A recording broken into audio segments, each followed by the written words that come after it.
من ابتلي من هذه البنات شيئا كن له سترا من النار. جس کو اللہ تعالیٰ بیٹی دے کر کے آزماتا ہے اور اس امتحان میں وہ کھڑا اترتا ہے، اللہ تبارک و تعالیٰ اس بیٹی کے ماں باپ کو جہنم کی آگ سے بچائے گا. میرے بھائیوں، اللہ کے نبی رسم و رواج کی بیڑیوں سے ہمیں آزاد کرنا ہے. اسی بھارت کی سرزمین پر ستی پرتھا تھی. شوہر کے مرنے کے بعد جب شوہر کی چتا جلائی جاتی تھی تو پتنی کو بھی اس کے ساتھ جلا دیا جاتا تھا. عرب کی سرزمین پر شوہر کے مرنے کے بعد بیوی کو 1 سال تک کمرے میں بند کر دیا جاتا تھا. اسی میں لیٹرین کرتی تھی، اسی میں پیشاب کرتی تھی، بال بڑے بڑے ہو جاتے تھے، جسم گندا اور مہکنے لگتا تھا. 1 سال تک وہ عورت عدت گزارتی تھی اور ایک کمرے میں اس کو بند کر دیا جاتا تھا. اسلام نے آ کر کے ان رسم و رواج کو ختم کیا. اللہ کے نبی کے دور کے پہلے نکاح کا بھی کوئی سسٹم نہیں تھا. جیسے آج آفتاب اور شردا کا معاملہ چلا، لیو ان ریلیشن شپ. آج بڑے بڑے شہروں میں لیو ان ریلیشن شپ بھی چل رہی ہے. لڑکے اور لڑکی آپس میں رہ رہے ہیں، نکاح بھی نہیں ہے، شادی بھی نہیں ہے، کوئی تعلق نہیں ہے، لیکن میاں بیوی کی طرح، شوہر کی بیوی کی طرح وہ ساتھ میں رہ رہے ہیں اور بھارت کا قانون بھی ان کو اجازت دیتا ہے. او لوگوں، یہ لیو ان ریلیشن شپ تو کتے اور کتیا کرتے ہیں، یہ جانور کرتے ہیں. انسان کے درمیان لیو ان ریلیشن شپ نہیں چلتی. انسان تو نکاح کرتا ہے. میرے نبی تو نکاح کا پیغام لے کر کے آئے. میرے نبی کی شریعت میں لیو ان ریلیشن شپ کی کوئی گنجائش نہیں ہے. آپ نے نکاح کا حکم کیا ہے اور آپ نے یہاں تک فرمایا لم ترى للمتحابين مثل النکاح. نکاح کے جیسی 2 لوگوں کے درمیان محبت پیدا کرنے والی کوئی چیز نہیں ہے. جو محبت نکاح کے ذریعے پیدا ہوتی ہے وہ محبت دنیا میں کہیں پیدا نہیں ہو سکتی، کیونکہ یہ سچی محبت ہوتی ہے. یہ کسی ہوٹل میں، کسی پارک میں، کسی ریسٹورنٹ میں پیدا نہیں ہوتی. یہ اللہ کے کلام کی بنیاد پر جو نکاح کے ذریعے جو محبت پیدا ہوتی ہے، اٹوٹ محبت ہوتی ہے، سچی محبت. اسلام نے نکاح کا حکم دیا تو اللہ کے نبی دنیا میں رسم و رواج کی زنجیروں سے ہمیں آزاد کرنے کے لیے آئے. اتنی خصوصیات بیان کرنے کے بعد اللہ نے فرمایا کہ اے مسلمانوں، اتنا پیارا نبی ہم نے تم کو دیا، اب اس نبی کے اوپر تمہیں 4 کام کرنا ہے. 4 کام کر لو تم کامیاب ہو جاؤ گے. فَالَّذِينَ آمَنُوا بِهِ. پہلا کام تو یہ کرنا ہے کہ اس نبی کے اوپر تمہیں ایمان لانا ہے. اگر کوئی لا الہ الا اللہ پڑھتا ہے لیکن محمد رسول اللہ نہیں پڑھتا ہے تو وہ جنت میں نہیں جا سکتا. اس لیے کہ اللہ کے نبی کے اوپر ایمان لانا ضروری ہے. ابو طالب نبی کا ساتھ بھی دے رہے تھے، نبی کا سپورٹ بھی کر رہے تھے، لیکن وہ نبی کے اوپر ایمان نہیں لائے. جب ابو طالب کا آخری ٹائم آیا، جب ان کے انتقال کا آخری ٹائم آیا، اللہ کے نبی اپنے چچا کے پاس جاتے ہیں اور بخاری کے الفاظ ہیں، آپ کہتے ہیں یا امی قل لا الہ الا اللہ. اے چچا جان، لا الہ الا اللہ پڑھ لیجئے، کلمہ پڑھ لیجئے، مجھے اللہ کا نبی مان لیجئے. میں وعدہ کرتا ہوں کہ اس کلمے کے ذریعے آپ اللہ تعالیٰ کے جہنم کی آگ سے بچ جائیں گے. چچا کے درمیان، چچا کے منہ سے کلمہ نکلوانا چاہتے تھے اللہ کے، مگر وہاں پہ 2 گرو گھنٹال بیٹھے تھے. ایک ابو جہل بیٹھا تھا، ایک عبداللہ ابن ابی امیہ بیٹھا تھا. یہ 2 برے لوگ بیٹھے تھے، یہ 2 کافر لوگ بیٹھے تھے. ان لوگوں نے ابو طالب کو باپ دادا کا نام دے سنا کر کے گمراہ کیا. انہوں نے کہا اترغب عن ملت عبد المطلب. اے ابو طالب خبردار، کیا تم اپنے باپ دادا کا طریقہ چھوڑ دو گے؟ کیا تم اپنے باپ دادا کے مذہب کو چھوڑ دو گے؟ پتہ یہ چلا کہ کبھی کبھی برے لوگوں کی صحبت انسان کو سچائی کی طرف جانے نہیں دیتی. اسی لیے اللہ کے نبی فرماتے ہیں المرء علی دین خلیلہ فلینظر احدکم من یخالل. انسان اپنے دوست کے دین پر ہوتا ہے، لہذا کس سے دوستی کر رہے ہو یہ تم غور کر لیا کرو. آپ کی لڑکی کالج میں جاتی ہے، اس کی سہیلیاں کیسی ہیں ذرا پتہ لگا لو. کہیں ایسا تو نہیں کہ کوئی بدچلن لڑکی اس کی سہیلی ہے, کوئی بدکار لڑکی اس کی سہیلی ہے. جب ایسی لڑکی کے ساتھ آپ کی بیٹی اٹھے گی, بیٹھے گی اور پڑھے گی تو ہو سکتا ہے کہ اس کا رنگ آپ کی بیٹی کے اوپر بھی اتر جائے. آپ کا بیٹا کن لوگوں کے ساتھ اٹھتا بیٹھتا ہے, آپ کن لوگوں کے ساتھ اٹھتے بیٹھتے, اپنی کمپنی اور اپنی سنگت کو سنوار لو, سدھار لو. ابو طالب نے کلمہ نہیں پڑھا. یہ دو گرو گھنٹال جو بیٹھے تھے, انہوں نے باپ دادا کا نام لے کر کے بہکانا شروع کیا. اور بخاری کے الفاظ ہیں, آخری لفظ جو ابو طالب کی زبان سے نکلا وہ کیا نکلا؟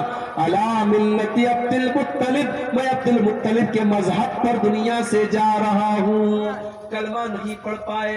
اللہ کے نبی کہتے ہیں میرے چچا ابو طالب بھی جہنم میں جائیں گے, انہوں نے میرا ساتھ دیا تھا, ان کو ہلکا عذاب دیا جائے گا, ان کو جہنم میں آگ کی جوتی پہنائی جائے گی جو پیر میں پہنی جائے گی اور دماغ اس سے کھولے گا. یہ سب سے ہلکا عذاب ہوگا جو ابو طالب کو دیا جائے گا. ابو طالب کے قصے نے حقیقت کھول کر رکھ دی, ابو طالب کے قصے نے حقیقت کھول کر رکھ دی.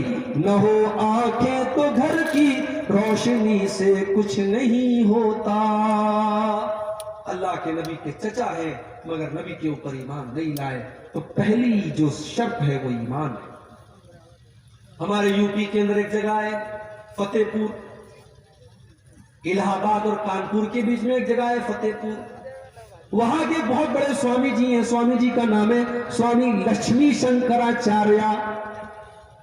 بڑے بڑے جلسوں میں ان کو بلایا جاتا ہے, فلائٹ کا ٹکٹ دے کر کے, ہزاروں لاکھوں کی رقم دے کر کے مسلمان ان کو جلسوں میں بلاتے ہیں.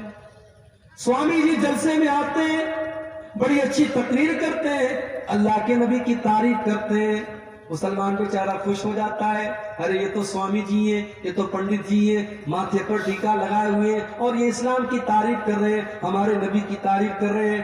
سوامی جی تقریر کر کے, تعریف بٹور کر کے اور فلائٹ کے ٹکٹ کو لے کر کے چلے جاتے ہیں, لمبا چوڑا پیسہ لے کر کے چلے جاتے ہیں. او لوگوں, ہماری عوام کتنی نادان ہے, ہماری عوام کتنی پاگل ہے کہ وہ اپنے مولویوں اور اپنے علماء کے منہ سے بھی اپنے نبی کی تعریف سننا نہیں چاہتی. اسے نبی کی تعریف بھی کسی سوامی کے منہ سے اچھی لگتی ہے. میں کہتا ہوں اگر سوامی لکشمی شنکراچاریہ کو اسلام اتنا ہی پسند ہے اور اللہ کے نبی کی سیرت اتنی ہی پسند ہے کہ وہ جلسوں میں گھوم گھوم کر کے تقریر کر رہا ہے وہ انسان, تو وہ اسلام قبول کیوں نہیں کر رہا ہے؟ ایک صاحب بتانے لگے اسی بہار کے, ایک جگہ میں نے سوامی جی سے پوچھا کہ آپ اللہ کے نبی کے اوپر ایمان کیوں نہیں لاتے؟ تو سوامی جی کہتے ہیں یہ میرے اور میرے رب کے بیچ کا معاملہ ہے, یہ آپ کے اور آپ کے رب کے بیچ کا معاملہ نہیں, آپ کے پیٹ کا معاملہ ہے, یہ آپ کے پیٹ کا معاملہ ہے. جسے نبی کی تعریف کرنا ہے, جسے اسلام کی تعریف کرنا ہے اور جسے اسلام اتنا پسند ہے تو پورے بھارت میں گھوم کر کے وہ اسلام کی تعریف کر رہا ہے, وہ اسلام قبول کیوں نہیں کر رہا ہے؟ اس کا مطلب وہ ایک بہروپیہ ہے جو جس نے اس کو ایک پیشہ بنا لیا, پروفیشن بنا لیا, ایک دھندا بنا لیا کہ مجھے اپنے حلقے میں اور اپنے لوگوں میں تو کوئی نہیں پوچھ رہا ہے, چلو مسلمان اپنے جلسوں میں بلا رہا ہے اور میری ایک انکم چل رہی ہے, چلو میں اسی میں لگا ہوں. تو نبی پر ایمان لانا یہ شرط ہے میرے. فالذین آمنوا بہ, جو لوگ نبی کے اوپر ایمان لائے, وعزروہ, اور جنہوں نے نبی کا احترام کیا, نبی کا سمان کیا. نبی کا سمان بھی آپ کو کرنا ہے. بہت سارے لوگ کہتے ہیں کہ صاحب نبی ہمارے جیسے, ہمارے بہت سارے دوسرے بھائی کہتے ہیں کہ یہ اہل حدیث لوگ نبی کو اپنے جیسا بولتے ہیں. سن لو, جو نبی کو اپنے جیسا مانتا وہ اہل حدیث نہیں ہے. اللہ کی قسم نبی ہمارے جیسے نہیں تھے, نبی انسان تھے مگر ہمارے جیسے نہیں تھے. ہم جب سو جاتے ہیں ہماری آنکھیں بھی سو جاتی ہیں, ہمارا دل بھی سو جاتا ہے. اللہ کے نبی فرماتے جب میں سوتا ہوں تنام عینی ولا ینام قلبی, میری آنکھیں سوتی ہیں مگر میرا دل نہیں سوتا. دل نہیں سوتا ہے, آنکھیں سوتی ہیں. اللہ کے نبی نماز پڑھا رہے, صحابہ سے کہتے ہیں اپنی صفیں سیدھی کر لو. فَإِنِّي أَنظُرُ مِنْ وَرَائِي, میں اپنے پیچھے بھی دیکھتا ہوں, پیچھے بھی دیکھتا ہوں. اللہ کے نبی صحابہ سے کہتے ہیں میں غصے میں بھی کوئی ایسی بات نہیں کہتا ہوں جو حق کے خلاف ہو. آپ کے پسینے سے خوشبو آیا کرتی تھی، آپ کے اوپر آپ کی مٹھی میں کنکر کلمہ پڑنے لگتا تھا، اور پیڑ اور پودے آپ کو سلام کرنے لگتے تھے، آپ کا سینہ چاک کر کے آپ کے دل کو زمزم سے دھویا گیا، آپ کو معراج کے اوپر لے کے جایا گیا۔ آپ ہمارے جیسے نہیں تھے میرے بھائیوں، آپ انسان ضرور تھے، مگر اللہ تعالیٰ نے بہت ساری وشیشتاؤں سے اور بہت ساری خصوصیات سے آپ کو نوازا تھا۔ لہٰذا جو لوگ یہ کہتے ہیں کہ نبی ہمارے جیسے تھے، وہ اپنی غلط فہمی دور کر لیں۔ اللہ کے نبی مقام اور مرتبے اور درجے میں اور خصوصیات میں ہم سے بہت الگ تھے۔ ہاں انسان تھے آپ، اگر کوئی آپ کو انسان نہیں مانتا ہے تو یہ اس کی بہت بڑی غلطی ہے، یہ بہت بڑی غلطی ہے۔ تو پہلا کام کیا کرنا ہے؟ بولو بھائی، نبی پر ایمان لانا ہے، اور دوسرا کام کرنا ہے نبی کا آپ کو سمان کرنا ہے، نبی کی عزت کرنی ہے، نبی کی رسپیکٹ کرنی ہے۔ مگر یہاں ایک چیز نوٹ کر لیجیے، نبی کا احترام اور نبی کا سمان اپنی جگہ ہے، مگر نبی کے مقام کو اتنا نہ بڑھاؤ کہ ان کو اللہ کے مقام تک لے کے چلے۔ عیسائی لوگ بھی تو حضرت عیسیٰ کو مانتے ہیں، بہت مانتے ہیں، مگر ان کی محبت ان کے کام نہیں آئے گی، کیونکہ وہ عیسیٰ علیہ السلام کو سن آف گاڈ مانتے ہیں، اللہ کا بیٹا مانتے ہیں، اور یہ بہت بڑی گالی ہے جو اللہ کو دیتے ہیں، اس سے بڑی گالی اللہ کے لیے کوئی نہیں۔ اسی لیے اللہ کے نبی فرماتے لا تطرونی کما اطرت النصارى عیسی ابن مریم، او لوگو تم مجھے اتنا نہ پڑھانا جتنا عیسائیوں نے عیسیٰ ابن مریم کو پڑھایا تھا۔ انما انا عبد، میں تو اللہ کا بندہ ہوں، فقولوا عبد اللہ ورسولہ، تو مجھے اللہ کا بندہ ہی کہا کرو، اللہ کا رسول ہی کہا کرو۔ اللہ کے نبی اپنی ساری خوبیوں کے باوجود اللہ کے بندے تھے، اور بندے کا کمال یہی ہے کہ بندے کو بندہ کہا جائے۔ اگر کوئی اللہ کے مقام تک اللہ کے نبی کو پہنچانے کی کوشش کرتا ہے یہ بہت بڑا گناہ ہے اور آپ کی شان میں غلو ہے۔ تو دو چیزیں میں نے بیان کر دی، دو چیزیں اور بیان کر کے بات ختم کرتا ہوں۔ نبی پر ایمان لانا ضروری ہے، نبی کا احترام کرنا ضروری ہے، اور تیسری چیز وَنَصَرُوهُ، اور نبی کی مدد کرو۔ میرے بھائیوں، نبی کی مدد ہم کیسے کریں گے؟ ہماری ماں کو کوئی برا بھلا کہتے ہمیں غصہ آتا ہے، ہمارے باپ کو کوئی گالی دے دے ہم لڑنے لگتے ہیں۔ ہمارے نبی بھی تو ہمارے چہتے ہیں، اگر ہمارے نبی کا کوئی کارٹون بناتا ہے، کوئی ہمارے نبی کی توہین کرتا ہے، کوئی ہمارے نبی کے بارے میں غلط زبان استعمال کرتا ہے، اس کے اوپر بھی ہمیں غصہ آنا چاہیے، اس کے خلاف بھی ہم قانون کے دائرے میں رہ کر کے کارروائی کریں، اور ہم کوشش کریں کہ نبی کی توہین کرنے والا اپنے انجام تک پہنچے۔ نبی کی مدد کریں۔ اور ایک بات اور یاد رکھیں، نبی کی مدد میں نبی کے دین کی مدد بھی شامل ہے۔ یہ بڑے بڑے مدرسے، یہ دینی ادارے، یہ بھی تو نبی کے مشن کو آگے بڑھا رہے ہیں۔ یہاں سے پڑھنے والے بچے جو تیار ہو رہے ہیں، یہ دین کی دعوت پھیلا رہے ہیں، یہ اسلام کی خدمت کر رہے ہیں۔ یہاں سے پڑھنے والی بچیاں جو عالمہ ہو رہی ہیں، وہ دین کی خدمت کر رہی ہیں۔ ان مدرسوں کی، ان مسجدوں کی، ان دعوتی اداروں کی مدد کرنا بھی نبی کی مدد کرنا ہے۔ مگر ہم نے کیا؟ ہم نے یہی کیا کہ ہم نے سماج کا سب سے حقیر طبقہ بنا دیا اپنے علماء۔ یہ علماء جو نبی کے وارث ہیں، یہ علماء جو اللہ کے نبی کے دین کو ان تک پہنچاتے، ہم نے 5-6 ہزار کی معمولی تنخواہیں دے کر کے اپنے علماء کو ذلیل ترین بنا دیا۔ ایک سڑک پر جھاڑو دینے والے بھنگی کی تنخواہ بھی آج مسجد کے امام سے زیادہ ہے، اور مسجد کا امام بیچارہ کبھی اگر سجدہ لمبا کر دے، قرت لمبی کر دے، تو سارے لوگ اعتراض کرنے کے لیے تیار ہو جاتے ہیں، سارے لوگ اعتراض کرنے کے لیے تیار ہو جاتے ہیں۔ مولوی صاحب آج آپ کا سجدہ بڑا لمبا ہو گیا، مولوی صاحب آج آپ نے عشاء کی نماز بڑی لمبی پڑھا دی۔ مولوی کو مشورہ دینے والے بہت ہوتے ہیں۔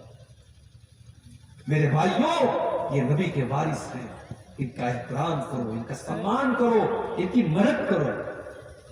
5-6 ہزار میں آپ کی فیملی نہیں چل سکتی، کیا اس مولوی کے پریوار کا حق نہیں ہے وہ اچھا کھائے، اچھا پہنے؟ آپ کا شوق ہے، آپ کے بیوی بچوں کا شوق ہے، کیا اس مولوی کے بچوں کا شوق نہیں ہے؟ جس دور میں آپ 10,000 روپے مہینے سے کم میں ایک نارمل زندگی نہیں گزار سکتے، اس دور میں 5-6 ہزار میں مولوی کا گھر کیسے چلے گا؟ آپ تو پھٹ سے کہہ دیتے ہیں مولوی کے پیسے میں اللہ برکت دیتا ہے، لیکن اس میں برکت کہاں سے آئے گی؟ تو 5-6 ہزار میں اپنا گھر کہاں سے چلائے گا؟ اسی کٹیہار میں 3 پنیا میں پروگرام تھا، میں نے تقریر میں بات اٹھائی تھی، بہت وائرل بھی ہوئی تھی. میں نے کہا تھا کہ آج مسجدوں میں اور مدرسوں میں مولویوں کے اماموں کے لیے ہمیں ایسے کمروں کا انتظام بھی کرنا چاہیے جہاں فیملی کے ساتھ وہ رہ سکیں. یعنی سوچو، ہمیں اور آپ کو اپنی فیملی کے ساتھ رہنے کا حق ہے، ہمیں اور آپ کو اپنے بچوں کے ساتھ رہنے کا حق ہے. مولوی بیچارہ جیتے جی اس کی بیوی بیوہ بن کر کے زندگی گزارے، اس کے بچے یتیم بن کر کے زندگی گزارے، یہ کہاں کا انصاف ہے؟ ہم نے ممبئی میں دیکھا، کسی بہار اور جھارکھنڈ کے لوگ وہاں مسجد میں امام ہے، بیچارے فیملی بہار میں ہے، فیملی کشن گنج میں ہے، ارریا میں ہے، پورنیا میں ہے، 6 مہینے پر ایک بار آتے ہیں. بچے باپ کا چہرہ 6 مہینے میں ایک بار دیکھتے ہیں، بیوی شوہر کا چہرہ 6 مہینے میں ایک بار دیکھتی ہے. کہ یہ افسوس کی بات نہیں ہے. ہمیں اپنے مولویوں کے لیے، اپنے ائمہ کے لیے، اپنے اساتذہ کے لیے فیملی کوارٹر کا انتظام کرنا چاہیے. جو حق ہمارا ہے کوئی علماء کا بھی ہے. اللہ نے کہا اپنے نبی کی مدد کرو. نبی کی مدد میں نبی کے دین کی مدد بھی شامل ہے، نبی کے مشن کی مدد بھی شامل ہے، نبی کے وارثوں کی مدد بھی شامل ہے. تو پہلا کام کیا کرنا ہے؟ نبی پر ایمان لانا ہے. دوسرا کام نبی کا سمان کرنا ہے. تیسرا کام نبی کی مدد کرنی ہے. اور چوتھا کام کیا کرنا ہے؟ وَاتَّبَعُوا النُّورَ الَّذِي أُنزِلَ مَعَهُ. نبی اکرم جو روشنی لے کر کے آئے، جو نور لے کر کے آئے، جو قرآن و حدیث لے کر کے آئے، اس کی اتباع کرنا ہے، اس کی پیروی کرنا ہے، اس کو فالو کرنا ہے. جلسہ کر لیا آپ نے، لیکن آپ نے دین کو فالو کتنا کیا؟ آپ کی زندگی میں قرآن و حدیث پر عمل کتنا ہے؟ آپ بات بات پہ جھوٹ بول رہے ہیں. آپ کے گھر میں بے پردگی ہے، آپ کے گھر میں لوگ بے نمازی ہیں، آپ کے گھر میں حرام کی کمائی آ رہی ہے. اس کا مطلب کہ آپ نے نبی سے محبت کا دعویٰ تو ہے آپ کا، مگر آپ نے نبی کی شریعت کی پیروی نہیں کی، آپ نے کتاب و سنت کی پیروی نہیں کی. اللہ نے فرمایا وَاتَّبَعُوا النُّورَ الَّذِي أُنزِلَ مَعَهُ. جو نبی کے اوپر نازل ہونے والی شریعت کی اتباع کرتا ہے، جو یہ 4 کام کر لیتا ہے، اللہ فرمایا